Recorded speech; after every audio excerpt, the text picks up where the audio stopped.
Le président vénézuélien Nicolás Maduro accuse les États-Unis de préparer un changement de régime violent dans son pays. Ces propos interviennent alors que Washington renforce sa présence militaire dans les Caraïbes.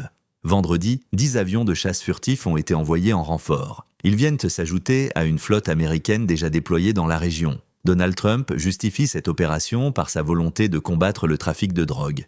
Selon lui, des milliards de dollars de stupéfiants en provenance du Venezuela inondent les États-Unis. Il a déclaré « Nous ne voulons pas que la drogue tue notre population ».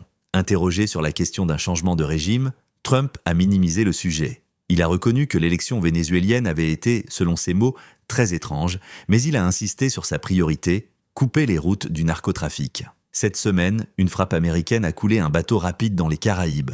L'embarcation, accusée de transporter des drogues illégales, a explosé après une attaque au missile. 11 personnes ont été tuées, selon les autorités américaines. Jeudi, le Pentagone a dénoncé une provocation après que 2 avions de chasse vénézuéliens ont volé à proximité d'un navire américain. Washington accuse directement Nicolás Maduro de diriger le gang Tren de Aragua, qualifié d'organisation terroriste en février. Le président vénézuélien rejette ces accusations. Il affirme que le groupe a été démantelé lors d'un raid en prison en 2023. Maduro a réaffirmé vendredi sa volonté de dialoguer. Il a dit respecter Trump, mais a exigé du respect en retour pour son pays et pour son peuple. À Caracas, la tension est palpable. Mais sur les plages de La Guaira, la vie semblait continuer comme si de rien n'était. Des habitants ont confié être conscients des tensions tout en espérant que la situation ne dégénère pas.